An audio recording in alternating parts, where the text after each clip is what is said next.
Ini mungkin opini yang tidak populer di media sosial, tapi menurut saya, trauma itu tidak sepenuhnya negatif. Yuk kita bahas. Pertama-tama, saya disclaimer dulu ya. Trauma yang saya maksud itu bukan post-traumatic stress disorder atau PTSD. Kalau PTSD itu dampaknya sudah pasti negatif terhadap kualitas hidup seseorang. Dan orang korban PTSD ini harus mendapatkan penanganan khusus dari psikolog maupun psikiater ataupun konselor. Sehingga dia bisa meningkatkan kembali kualitas hidupnya.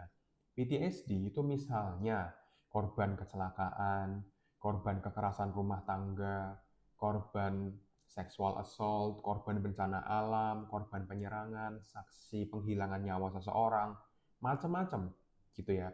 Kalau itu traumanya berat sehingga perlu penanganan khusus. Tapi trauma di sini yang saya maksud adalah trauma yang kecil-kecil. Trauma yang cenderungnya itu ringan-ringan gitu loh. Trauma yang ringan ini biasanya diberikan waktu kita masa kanak-kanak dan remaja untuk membentuk diri kita supaya menjadi pribadi yang lebih baik. Biasanya siapa yang memberikan? Orang tua kita. Misalnya nih, ketika kita waktu kecil kita main nggak ingat waktu sampai sore, sampai malam bahkan. Kemudian ketika kita pulang, orang tua kita bentak, kamu mau kemana aja sih? Kamu begini dan begitu. Mungkin marah-marah, memaki-maki, dan lain-lain. Meskipun saya tidak setuju ya dengan penanganan seperti itu, dengan memaki-maki atau marah-marah. Tapi kan di masyarakat faktanya banyak yang seperti itu. Dan banyak yang merasa itu adalah kejadian traumatis gitu loh. Nah, kejadian seperti itu biasanya akan kita ingat sampai kita dewasa. Jadi kita ingat, oh aku pernah dibentak karena aku pulang malam. Sehingga nanti kalau aku sudah dewasa, ketika mau pulang malam, rasanya itu nggak enak di sini. Karena keinget waktu kecil, kalau aku pulang kemalaman, aku akan dibentak. Dan orang tua itu biasanya kan memberikan perlakuan yang sama sampai anak ini benar-benar lepas dari orang tua. Misalnya ketika anak ini menikah gitu. Artinya dia akan ingat terus. Oh iya, trauma ya, karena aku pernah dimarahin sama bapakku karena aku pulangnya malam. Aku pernah disabet sama bapakku pakai sabuk misalkan ketika aku pulang terlalu malam. Jadi membentuk, oh aku disiplin sekarang. Aku nggak boleh pulang di atas jam 10. Atau kalau perempuan biasanya di atas jam 9, misalnya seperti itu. Itu bisa jadi membentuk kita menjadi pribadi yang lebih positif. Contoh lagi misalnya, saya tidak mau belajar waktu kecil. Kemudian orang tuaku memaksaku untuk belajar. Trauma pasti. Takut, nangis ketika diajarin begini terus kemudian dibentak, kamu harus bisa. Dilesin sini situ, dimarahin kalau nggak bisa, nilainya jelek juga akhirnya dimarahin gitu.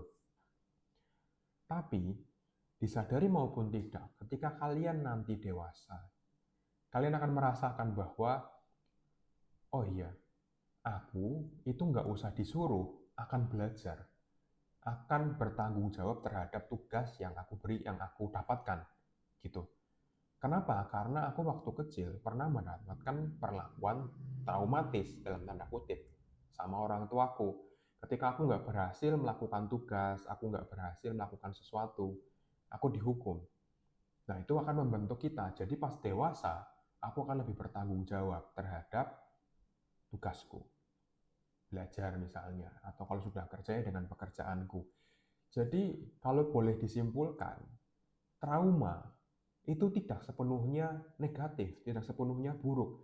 Tergantung apa? Tergantung bagaimana seseorang ini meresponnya. Tapi ingat, beda dengan PTSD ya. Kalau PTSD, mau orang seperti apapun, pasti akan menganggapnya itu sebagai pengalaman negatif. Sampai akhirnya nanti diterapi. Gitu ya. Kalau trauma yang ringan, trauma biasa, itu biasanya kita masih bisa pilih responnya. Mau kita pilih respon sebagai korban, playing victim, atau membentuk kita menjadi pribadi yang lebih positif. Kalau kita waktu kecil dimarahin, dimaki-maki karena kesalahan kita sama orang tua kita, kemudian kita playing victim, ya orang tuaku mah orang tua yang kasar, orang tua yang NPD, orang tua yang ya marah-marah, orang tua emosian gitu. Aku korban dari itu, KDRT misalkan kayak gitu, mengakunya.